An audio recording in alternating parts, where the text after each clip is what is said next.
મોંઘવારી મુદ્દે કોંગ્રેસ ઉગ્ર વિરોધ પ્રદર્શન સાથે રસ્તે ઉતરી.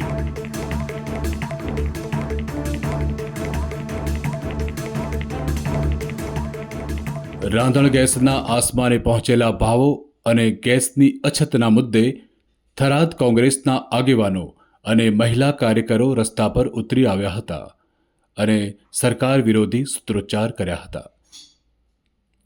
પ્રદર્શન દરમિયાન કોંગ્રેસ નેતાઓએ આક્ષેપ કર્યો હતો કે દેશમાં સામાન્ય જનતાને પૂરતા પ્રમાણમાં ગેસના બાટલા મળી રહ્યા નથી.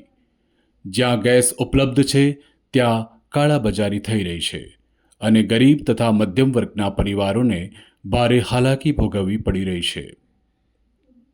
આ વિરોધ પ્રદર્શનનું મુખ્ય આકર્ષણ મહિલા કાર્યકરોનો અનોખો અંદાજ રહ્યો હતો. મહિલાઓએ રસ્તાની વચ્ચે લાકડા ભેગા કરીને ચૂલો સળગાવ્યો હતો અને તેના પર રોટલા બનાવી વધતી મોંઘવારી સામે પોતાનો આક્રોશ વ્યક્ત કર્યો હતો. આ કાર્યક્રમમાં થરાદના પૂર્વ ધારાસભ્ય ગુલાબસિંહ રાજપૂત, માગીલાલ પટેલ, આંબાભાઈ નાઈ તેમજ જિલ્લા મહિલા પ્રમુખ ગીતાબેન નાઈ સહિત મોટી સંખ્યામાં કોંગ્રેસના કાર્યકરો અને મહિલાઓ વિરોધ પ્રદર્શન અંતર્ગત ઉપસ્થિત રહ્યા હતા. રસ્તા પર કરવામાં આવેલા વિરોધ પ્રદર્શનને કારણે ટ્રાફિક જામની સ્થિતિ સર્જાઈ હતી.